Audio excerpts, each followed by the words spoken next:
This edition of the Ridley Report is brought to you by the Libertarian Party of New Hampshire. They're not assimilated and are not Borg. They're the LP in H.org.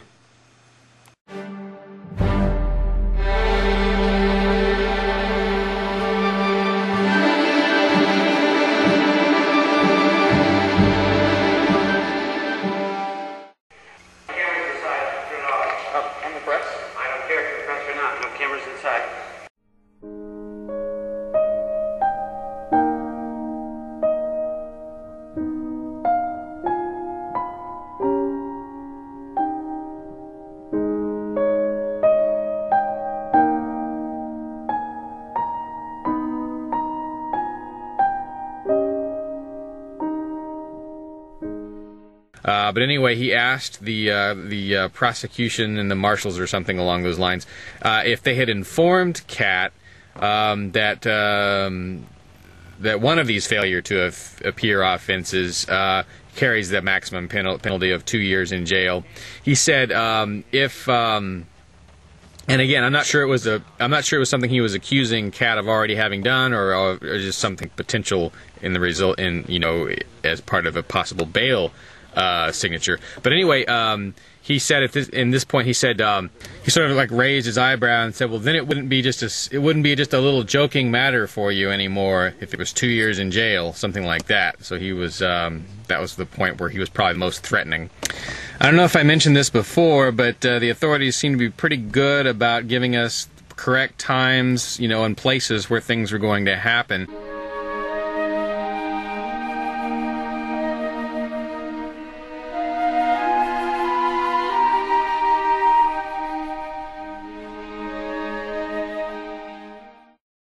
In between Kat's appearance, or in between Lauren's appearance and Kat's appearance, the marshal, Gene, came up to Russell and updated him on when Kat would appear, where she would appear. His information was initially inaccurate, but he came up and corrected himself. I guess they moved her to a different courtroom than expected, so they were very good about giving us information we needed to get to where we needed to go to see the trials and hearings. According to one of the witnesses there, after the trial, the Homeland Security people were gathered in the hall and debating about which amendment was which in the Constitution. Of course, I'm not a constitutionalist, I'm an anti-federalist, but and so I don't know the Constitution backwards and forwards, but I didn't take an oath to it. I don't get paid to enforce it, allegedly enforce it. Maybe I should say I don't get paid to uphold it. They're supposed to uphold it, not enforce it. It's not a document to be enforced. It's a document that's supposed to limit their powers. Oh, also, and this is kind of important to me. At some point in here, the Boston Homeland Security officer, I think it's Rachel Laprie, indicated that she, after quite a bit of questioning, indicated that she hurt her back lifting Lauren. And at that point, the courtroom, some of the Lauren supporters started laughing. And of course, this isn't really because they were so much laughing at Laprie, as because that's something that a different officer in the past had once said about Lauren. However, the way it sounded, if I'd been Laprie, I would have felt pretty humiliated. I would have felt that people were laughing at my suffering. So I felt pretty bad about this, and I wasn't able to find her after the trials. So I hunted down Inspector Meller and asked him if he could deliver a message to her for me, apologizing for the fact that folks were laughing about this possible back injury. Now, some folks don't believe she really had an injury. I have no idea. I tend to give her the benefit of the doubt on that. Obviously, she could have chosen not to pick Lauren up. It would have cost her her job, but it would have been the right thing to do. At the same time, I don't see any benefit in taking pleasure in other people's alleged physical injuries. There was a fourth Homeland Security officer who took the stand, a big guy, but I don't think I have any clear notes on what he said, and I don't think I got his name. But it didn't seem, I don't think he said anything particularly outrageous or interesting, if I recall correctly. After the trial, we went to Remy's restaurant across the street and ate, and then all gradually went home. And that's where video picks back up again.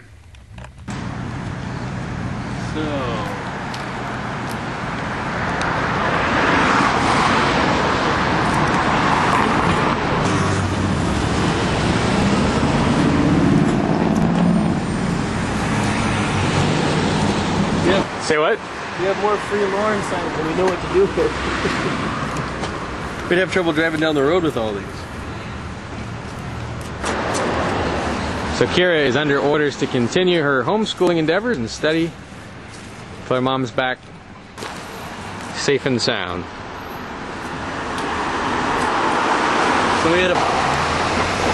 So the car that came here with 3 people in it goes home with 2. Thanks to this institution. I'm standing here with Ryan and Kelly from Manchester? Nashville. Nashville, that's right. And just wanted to get your reactions to what happened inside today.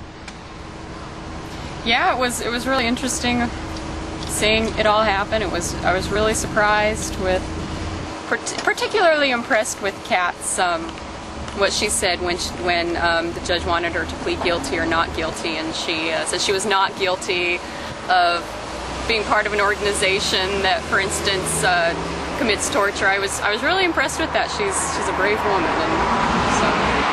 and they actually held that against her. You know, they said the prosecution said, you know, oh well, this woman's demeanor, you know, obviously indicates she's never going to show up for trial, that kind of thing. What was your reaction to seeing all these events that unfolded in there today, Ryan? You know, I'm filled with rage, but at the same time melancholy, because I felt powerless to stop any of it. I mean, there was just a lot of blatant disregard for everything that I feel is moral and just in this world, to essentially imprison 2 women that didn't harm anyone, didn't have any intent of harming anyone, didn't get in anybody's way, didn't break anything, and they're going to stay in jail for what? I'm at a loss.